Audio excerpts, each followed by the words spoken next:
Assalamualaikum warahmatullahi wabarakatuh.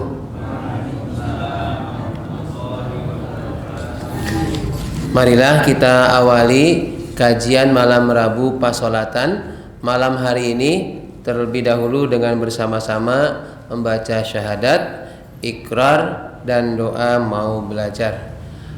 A'udzu billahi minasy syaithanir rajim. Bismillahirrahmanirrahim. Asyhadu an la ilaha illallah wa asyhadu anna Muhammadan abduhu wa rasuluh. Raditu billahi rabba wa bil islami dina wa bi Muhammadin nabiyya wa rasula. Rabbi zidni ilma warzuqni fahma. Amin. Alhamdulillahi rabbil alamin. Alladzi khalaqal mauta wal hayata liyabluwakum ayyukum ahsanu amala. Asyhadu an la ilaha illallah wahdahu la syarikalah wa asyhadu anna Muhammadan abduhu wa rasuluh la nabiyya ba'dah. Allahumma shalli wa sallim wa barik ala sayyidina Muhammad wa ala alihi wa ashabihi ajmain. Amma ba'd. Rabbi shrah li sadri wa yassir li amri wahlul 'uqdatam min lisani yafqahu qawli. Allahumma inna nas'aluka ilman nafi'a wa rizqan thayyiba wa amalan mutaqabbala. Allahumma barik lana fi rajaba wa sa'bana wa ballighna Ramadan. Amin. Alhamdulillahirabbil alamin. Kita panjatkan syukur kehadirat Allah Subhanahu wa taala. Allah yang menciptakan hidup dan mati untuk kita semua. Tujuannya semata-mata untuk menguji kita, lalu menentukan siapa yang paling bagus amal solehnya. Di samping kita bersyukur kepada Allah atas limpahan nikmat yang Allah berikan kepada kita, kita minta ataupun tidak kita minta, Allah tetap kasih. Allah itu Maha Rahman dan Maha Rahim. Supaya gampang bagaimana mengingatnya? Rahman mangap atau mingkem? Rahim. Kalau Allah Maha Rahman berarti siapapun bakal dikasih. Mau dia itu mukmin, dia itu kafir, Allah akan kasih. Makanya tidak heran orang yang tidak muslim, yang tidak beriman kepada Allah, kok misalnya ini ya, hartanya lebih banyak. Karena itu sifat Rahmannya Allah. Tapi Rahim itu berarti ada kekhususan, ada spesial, edisi spesial nikmat Allah untuk golongan-golongan yang Allah pilih. Ar-Rahim. Mingkem. Salawat dan salam semoga Allah tetap curahkan kepada junjungan kita Nabi Muhammad sallallahu alaihi wasallam. Hari ini tanggal 23 Desember 2025, pertemuan ke 254. 54 apa 55? Saya lupa ya. Pokoknya antara itu 255 atau 254. Hari ini 255. Ya.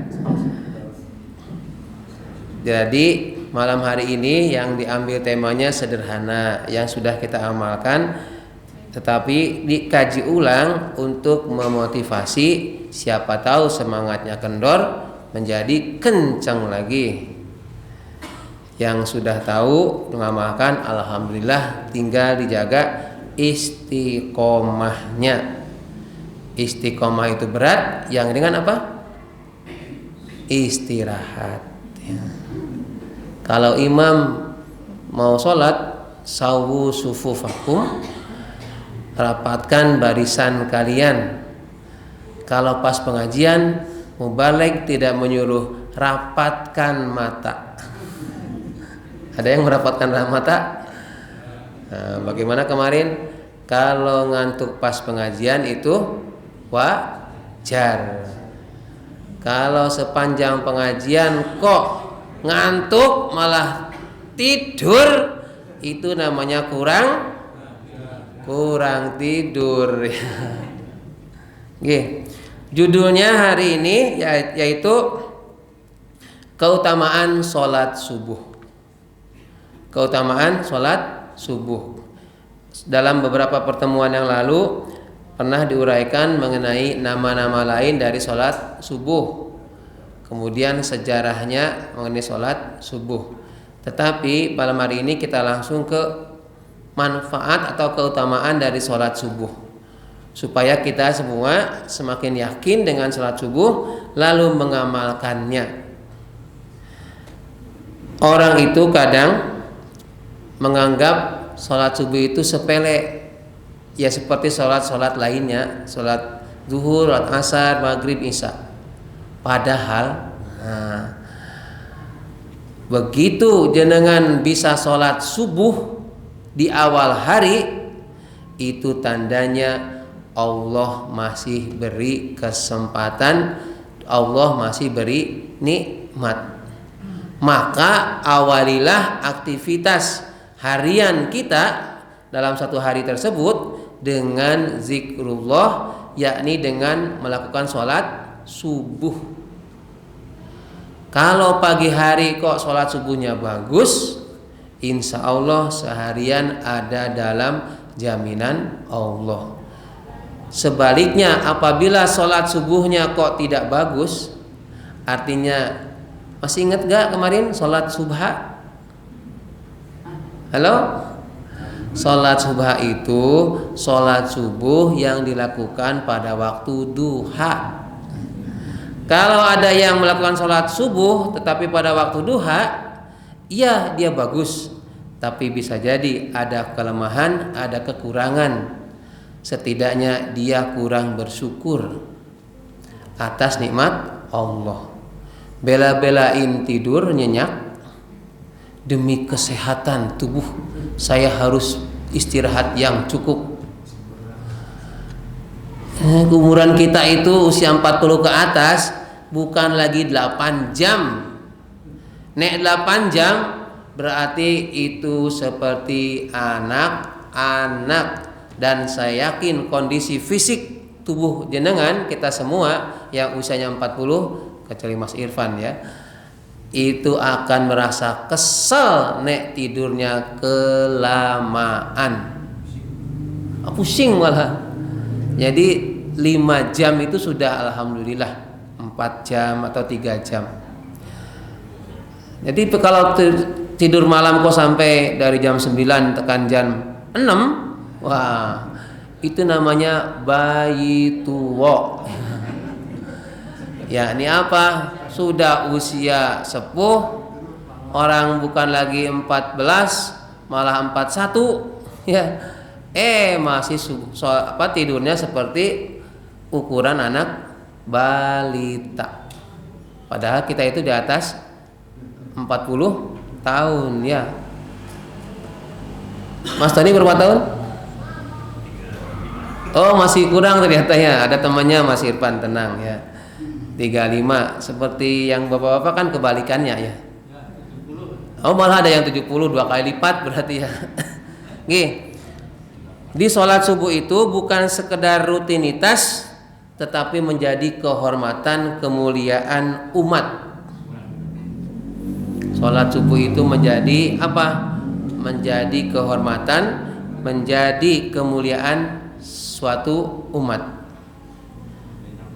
Ada yang menyebut kalau pengen tahu banyaknya orang Islam, maka apa? Lihatlah ketika sholat Idul Fitri. Kalau yang sholat Islam, Idul ada apa? Sholat Id atau sholat Jumat. Tapi kalau mau tahu yang benar-benar Islam, mukmin, yang kuat imannya, lihatlah ketika sholat subuh. Alhamdulillah di Masjid Nur Huda 19 Glondong sholat subuh berjamaah itu hampir 5 atau 6 shaf laki-laki ya. Yang ibu-ibu berapa? 3 aja ya. Alhamdulillah. Ada masjidnya Jembar luas tapi shafnya cuma 1. Rame nek pas Jumatan, dari mana-mana ada. Begitu sholat subuh sing akeh cecak, kalah banyak dengan cecak. Makanya almarhum Pak siapa kemarin yang meninggal, Pak Jazir itu bagaimana, buat apa, bahasa kitanya ya, buat apa bikin menara masjid bagus-bagus kalau warga sekitar masih ada yang kelaparan. Bahkan katanya sekiranya dalam radius 40 rumah kanan kiri depan belakang masjid ada yang butuh makanan, adanya mic-nya didol lalu diberikan beras untuk yang kelaparan. Saking segitunya ya di Dewan Suro Masjid Jogokaryan. Kalau di sini bagaimana? Kalau ada mic-nya yang rusak, mic kok besak katanya. Mau komentar tapi ora tahu mangkat neng masjid. Coba kalau tahu ke masjid, ternyata banyak kekurangan yang perlu diperbaiki. Cuma komentar aja lewat luar ya. Oke, kita mulai keutamaan sholat subuh. Saya ambil dari beberapa versi, dari sudut pandang Al-Quran, dari sudut pandang hadis, kemudian dari sudut pandang psikologi dan medis. Ini ada inspirasi dari Pak Dokter kemarin, Pak Dokter Jainal Arifin ya, yang kemarin ngisi pengajian di Ahad Pahing gedung PAY ya. Baik, yang pertama keutamaan sholat subuh dalam Al-Quran, yakni sholat subuh itu disaksikan oleh para malaikat. Sudah tidak bisa dibantah. Perkara jenengan tidak bisa melihat malaikat itu bukan masalah. Yang jadi masalah adalah jenengan tidak dilihat malaikat ketika sholat subuh. Itu masalah. Saya ulangi ya. Bukan masalah jika pada waktu subuh jenengan tidak bisa melihat malaikat. Yang menjadi masalah itu adalah ketika sholat subuh malaikat tidak melihat jenengan. Artinya waktu sholat subuh masih tidur. Nanti malaikat lapor. Dalam Al-Quran surat Al-Isra, A'udzubillahi minasyaitonirrajim. Wa Qur'anal fajr, inna Qur'anal fajri kana mashhuda.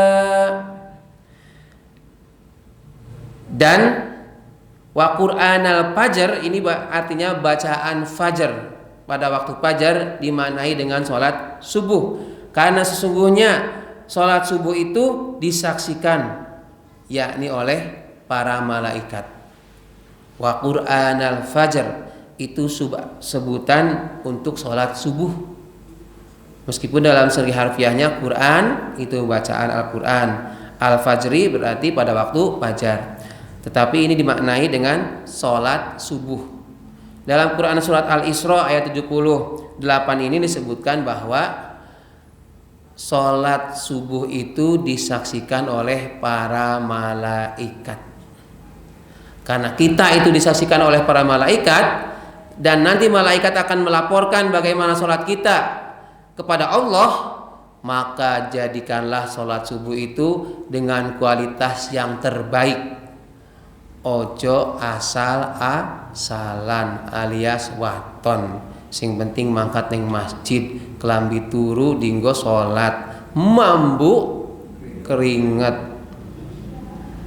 Allahu Akbar, begitu diangkat tetangga sebelahnya Allah karena kebauan. Maka tampilkan yang terbagus dari segi pakaiannya, sarungnya atau rukuh, mukena, sajadah, sebaiknya yang terbaik atau bersih. Rasul itu suka wewangian. Sekiranya jenengan di rumah ada parfum, ada wangi-wangian yang itu enak dicium oleh diri sendiri dan orang lain, maka pakailah ketika mau sholat, terlebih sholat berjamaah di masjid. Nek kondangan wangi net 10 sampai 100 meter masih tercium wangi. Nek arep neng masjid mambu keringete pol marais sesek nafas, jangan mumet lah, jangan. Karena kondangan itu jenengan menemui makhluk yang dia itu tidak akan bisa menilai terhadap kita, sedangkan kepada Allah yakni pada waktu subuh disaksikan para malaikat, Allah akan menilai kita.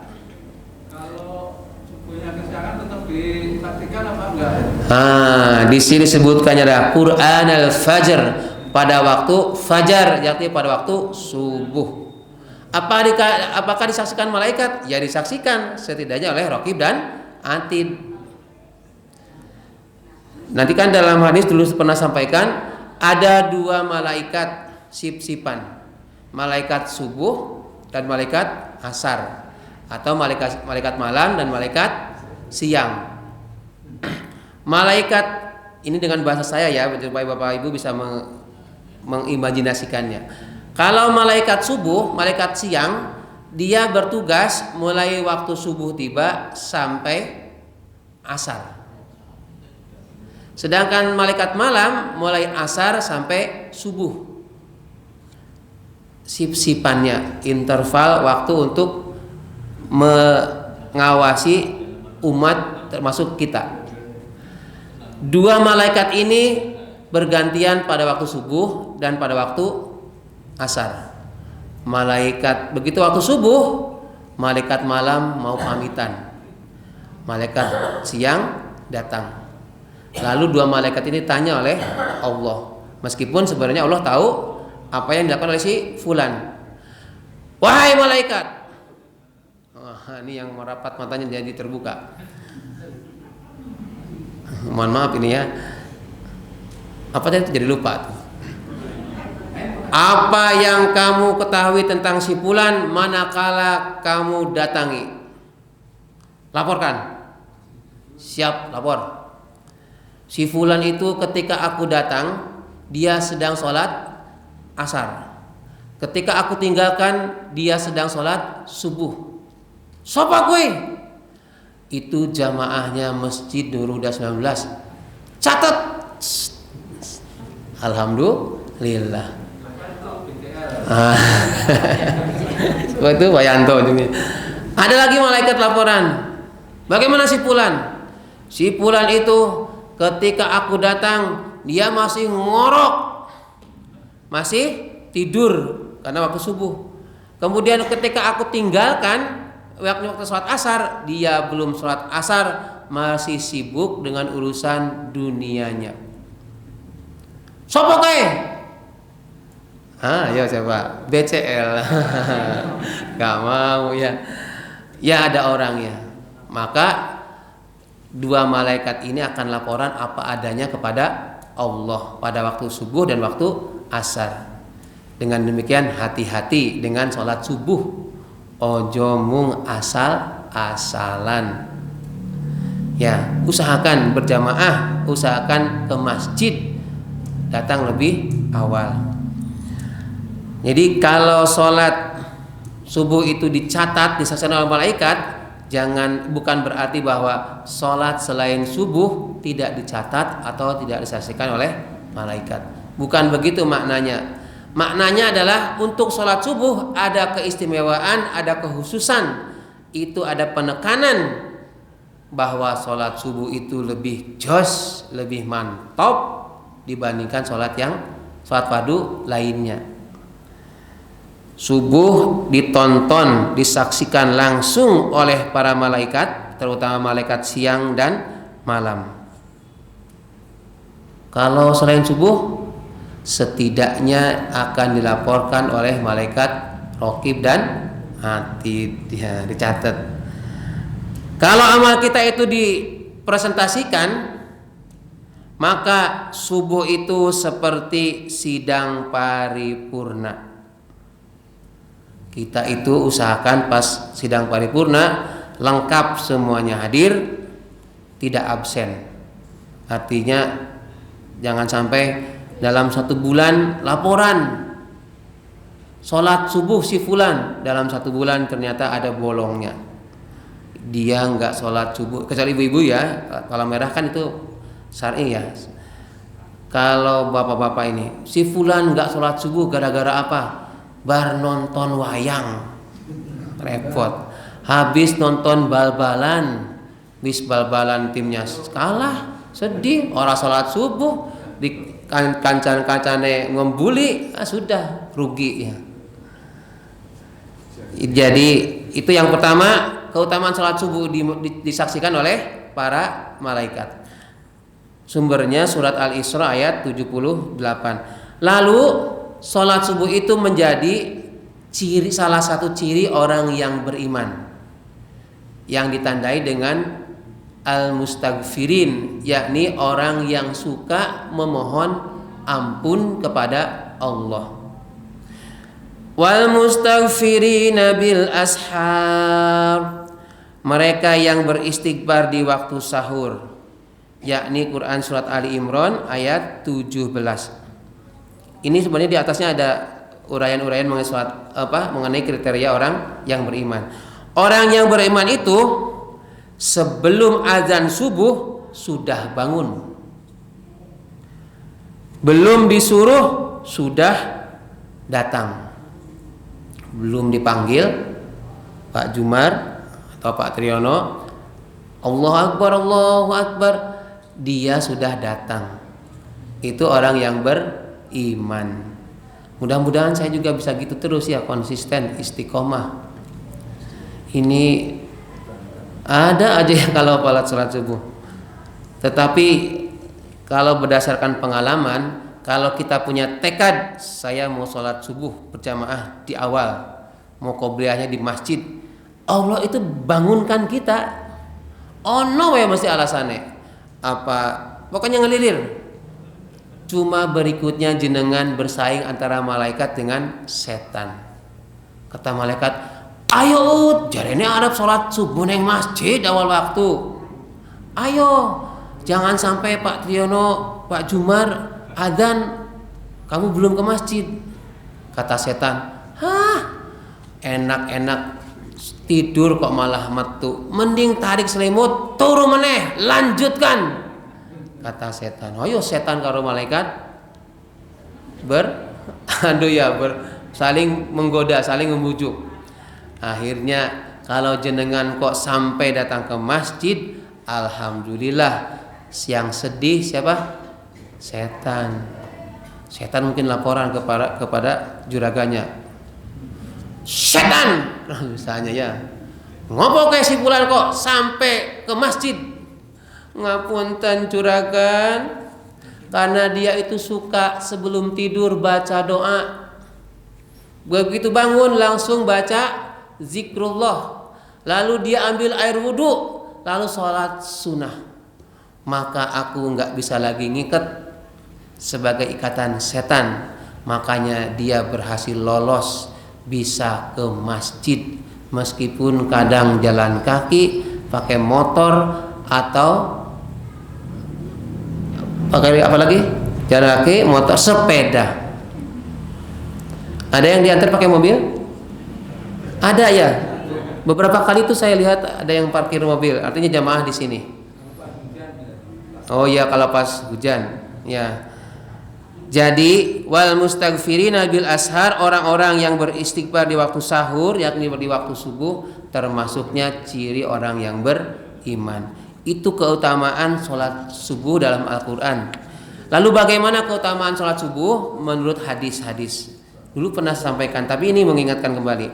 Yakni orang yang sholat subuh, apakah dia berjamaah, apakah dia munfarid, apakah dia di rumah, apakah dia di masjid, dalam jaminan Allah. Artinya dalam kekuasaan Allah. Apa dalilnya? Yani hadis riwayat Muslim. Man shallas subha fahuwa fi dhimmatillah. Barang siapa yang sholat subuh, maka ia berada dalam jaminan Allah. Gampangnya gini. Berarti kalau begitu dia keluar rumah pagi-pagi sebelum subuh atau pas waktu subuh ke masjid, setelah subuh seharian sepanjang hari, dia tidak cuma bawa KTP, tapi dia juga bawa jaminan dari Allah. Artinya rezeki bakal dia peroleh fi zimmatillah, dalam jaminan Allah. Burung aja begitu dia keluar, terserah, belum ada planning mau kemana-kemana, tapi sore-sore sudah kembali dengan keadaan perut kenyang. Itu rezeki itu bagi si burung. Bagi bapak ibu sama. Di beberapa waktu yang lalu disampaikan, kenapa kok suka sholat tapi rezekinya seret? Bagaimana jawabannya? Memang sholat itu bukan untuk mendatangkan rezeki secara langsung. Kalau pengen ada rezeki, pengen ada duit, pengen beli apa-apa, ya usaha, kerja. Dulu kan ada 10 tahun kan slogannya kerja. Apa yang dikerjakan? Ngerusak hutan, akhirnya hutannya banjir. Kerja. Membuka lapangan kerja katanya. Malah jadi kehilangan lapangan kerja.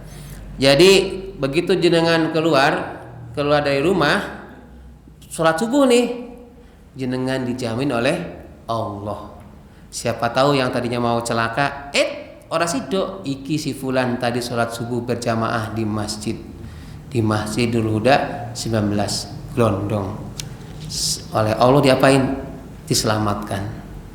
Makanya meskipun tidak secara langsung, sholat subuh jenengan itu berdampak dalam sehari itu. Oh, saya jualan kok, biasanya nek orang sholat subuh malah laris ya. Nek sholat subuh mau separoh. Nah terus kenapa?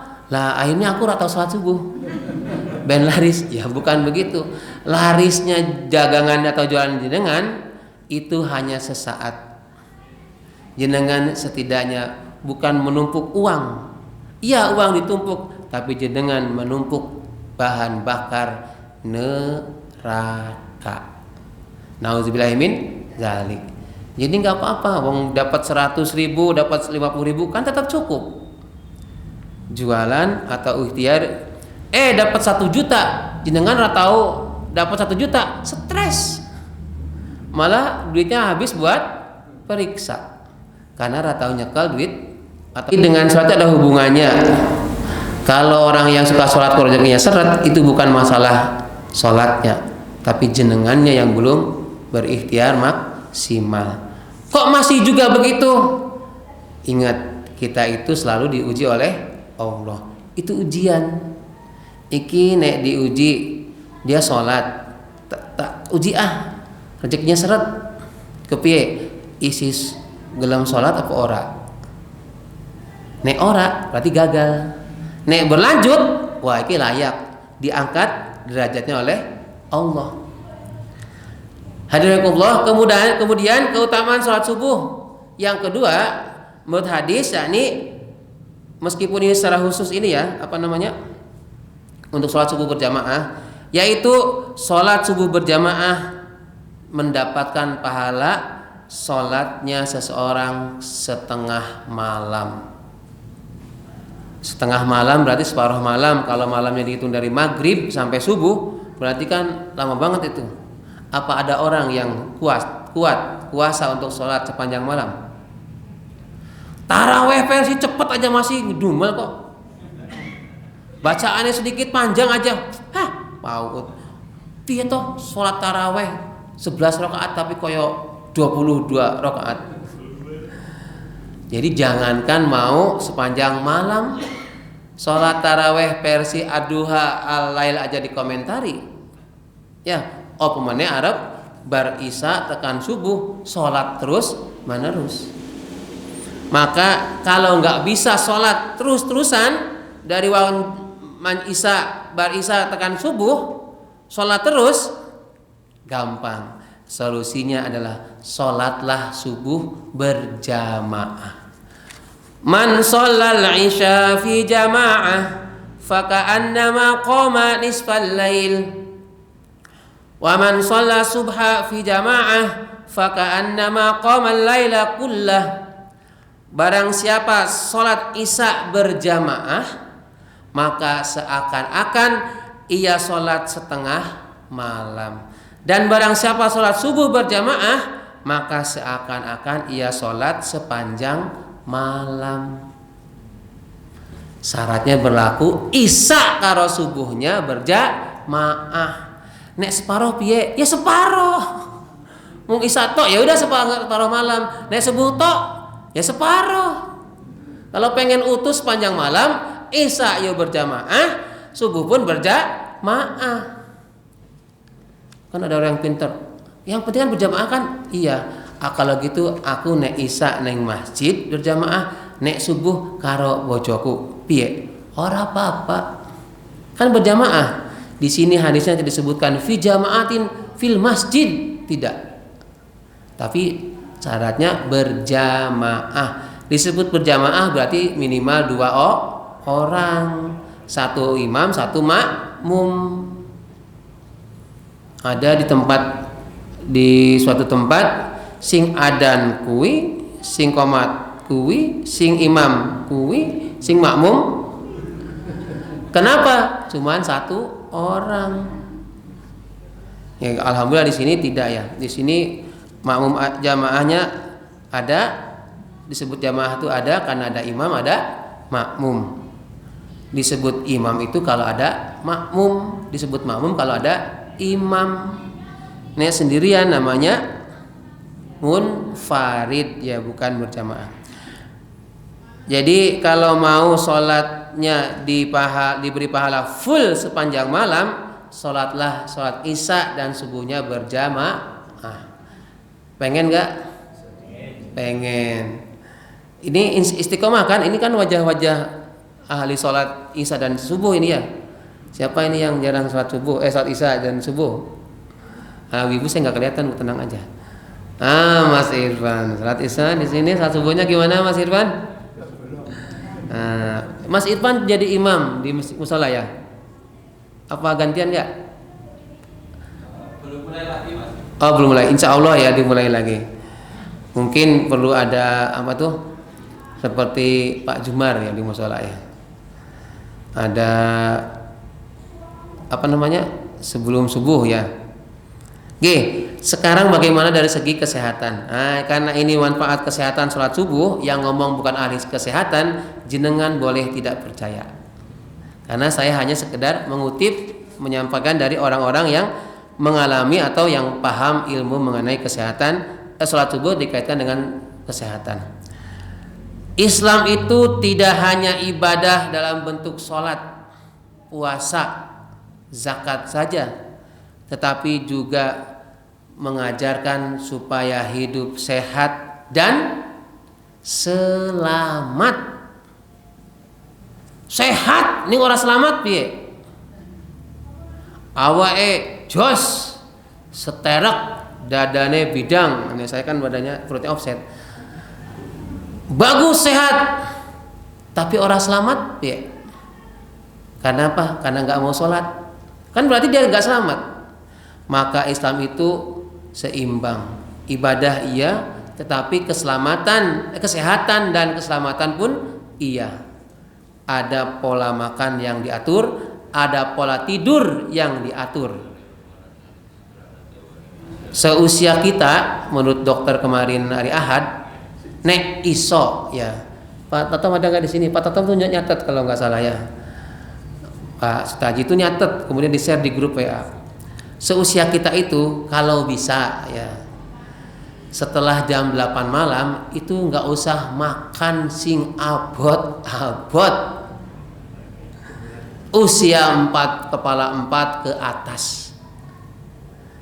Jadi kecuali kalau sesekali ini pas ronda piye jam 11 itu kan seminggu sekali. Kalau rutin, nah, itu makanya Rasul itu kan makannya sebelum malam. Zaman dulu kan memang gelap ya, makan malam berarti kan sebelum maghrib kan? Ya memang benar juga itu ya. Kalau pas malam-malam petang ya gelap ya nggak kelihatan. Itu bagus. Jadi pencernaannya ada waktu istirahat. Nanti sampai jam 11 sampai jam 1 atau jam 11 jam 12 itu apa kemarin sebutnya toxic time apa gitu. Jadi kotoran-kotoran tubuh itu dikeluarkan pada waktu jam 11 jam 12. Supaya beban si tubuh kita itu tidak terbebani, maka usahakan perut dalam keadaan tidak makan ya, udah kosong, maksudnya sudah diisi sebelumnya. Jam 11 makan. Misalnya sing marai wareg banget, nah sudah itu. Alamat besok pagi bangunnya angel. Ya. Jangan dirutinkan. Bangun pagi itu bisa menyehatkan jantung. Ini para dokter ini. Bangun pagi itu nanti akan membuat hormon seimbang. Karena hormon seimbang, jantung bisa lebih sehat. Saya nggak bisa menjelaskan ya. Pokoknya kemarin itu jelas. Ada yang ngomong dokter. Jadi jantung itu pompa ngepnya itu begitu jam 8 atau jam 9 kosong dia agak longgar. Jadi tetapi kalau jam 11 diisi gitu. Si pompanya akhirnya apa? Hormon-hormon gak seimbang lalu ke jantung. Maka penjelasan yang sederhana mengapa bangun pagi bisa menyehatkan jantung, ya tadi itu.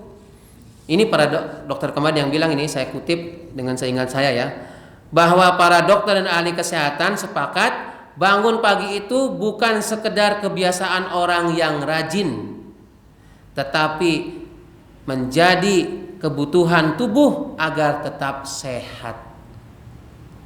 Bangun pagi itu bukan sekedar tanda dia itu rajin, tetapi memang kebutuhan tubuh.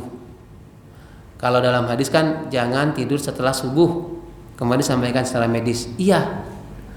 Sampai dari pagi sampai jam 8 setidaknya atau sampai jam 10 itu jangan tidur. Kecuali kalau yang malamnya memang ritmenya malam ini ya. Itu kemarin disampaikan Pak Dokter. Pak Dokter kan hanya sekak. Lah pengen sehat atau pengen sakit? Nah kalau pengen sehat dipaksakan jangan tidur setelah sholat subuh. Padahal kan bapak-bapak enak banget kan? Saya juga kadang itu punya teman tidur itu kalau Sabtu apalagi pas palang merah baru subuh tidur lagi. Ini gimana ini? Bangun pagi itu bukan karena sekolah, ya tetap meskipun libur kerja, libur sekolah tetap harus bangun ya. Karena libur terus akhirnya ikutan libur ya. Itu akan merusak pola tubuh menurut dokter Zainul kemarin ya. Nanti dikurangi ya. Kalau mau tidur itu malah sebelum zuhur kan sunahnya ya kuliah itu ya. Tidurnya itu jangan lama-lama. Tidur sebelum zuhur itu kalau setengah jam, lebih dari setengah jam itu bukan tidur untuk menormalkan hormon-hormon di tubuh, tapi malah membuat sakit. Jam 10 tekan zuhur sampai setengah 12, saat jam setengah. Itu bukan tidur untuk kesehatan. Ya, ini kalau dalam keadaan normal ya. Kalau malam, kecuali yang malamnya ada tugas ya, yang misalnya Pak satpam misalnya. Kemudian yang dimaksud dengan hormon jadi seimbang itu, yakni di dalam tubuh ada hormon yang bisa mengatur tekanan darah, denyut jantung, tenaga suasana hati serta tenaga tubuh. Itu ada hormon-hormonnya. Saya nggak ingat, tapi saya ingat nama-namanya gitu ya. Sebutan medisnya saya nggak hafal. Kalau kita itu sering tidur larut dan bangun kesiangan, hormon ini bisa jadi kacau.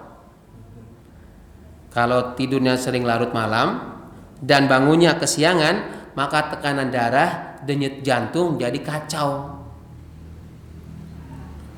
Makanya sholat subuh, kemudian setelah sholat subuh zikir wiridan, suruk. Kalau yang ada waktunya mau suruk ya suruk, sampai suruk, duha sekalian, tadarus. Nah, kecuali kalau memang ada aktivitas yang lain ya. Intinya itu ojo turu bar subuh. Nah, ini menurut kesehatan. Apa akibatnya? Bisa jadi badan gampang capek, emosi cepat naik, jantung bekerja lebih berat. Nek pola tidurnya terlalu malam dan bangunnya kesiangan. Kan 5 jam, kan 3 jam. Nek tidur jam 1 terus bangun jam 6, 5 jam kan? Itu tidak seimbang, tidak sama dengan tidur jam 9, bangun jam 2. Tidur jam 9 malam, jam 2 bangun, malah jos. Nek jenengan tidur jam 1 terus bangun jam 6, bukan jos. Ini di sini disebutkan bagaimana jantung akan bekerja lebih berat. Jenengan pasang sesek, enggak enak, emosi juga kan, bangun kesiangan itu bikin emosi juga secara emosi nih. Maka Pak, jantung itu bekerja lebih ringan apabila pada waktu pagi hari dia sholat subuh kemudian tidur lagi, karena dapat menghirup udara yang lebih segar, sehingga tekanan darah lebih stabil, detak jantung lebih teratur. Udah habis? Ya, makanya ibu-ibu kalau ada yang sudah sholat subuh terus jalan-jalan itu ya bagus ya. Yang nggak bagus itu jalan sambil ngobrol. Ya jalannya bagus, tapi yang sambil jalannya itu yang nggak bagus ya. Jadi bukannya menstabilkan emosi, malah jadi emosi. Sambil jalan ngerasani, halo Pak Oti, nengi mami ki sholat subuh ke swebot, sepanjang jalan ngeliling gelondong tawaf ngomongin Pak Oti sing ngimami suwen, repot ya. Bukannya mau sehat, kakinya jadi seger, malah emosi ya. Jadi udah itu. Kemudian dari segi apa lagi? Dari segi psikologis. Nah, tapi karena waktunya sudah mau habis ini ya. Dari segi psikologis, sholat subuh itu bisa mengurangi stres dan cemas.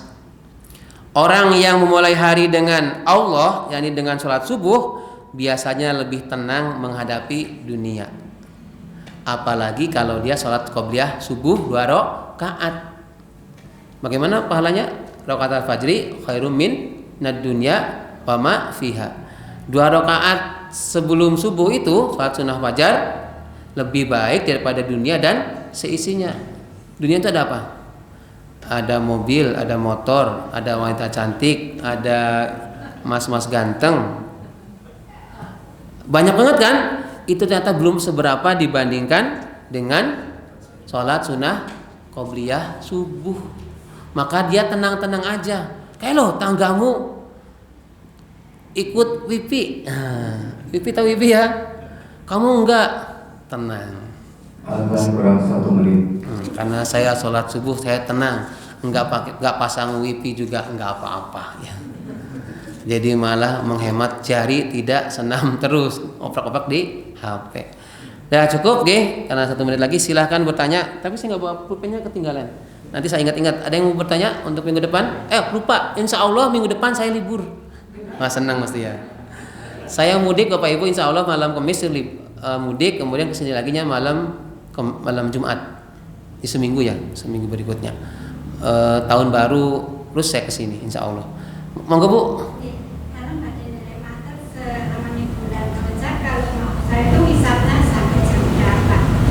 Sebentar, saya bahasa Jawa ini. Ulangi. Kalau bulan Rajab Insya Oh iya, gini. Imsak ya, ya. Oke, ini saya harus ini dulu ya. Jadi amalan di bulan Rajab itu kalau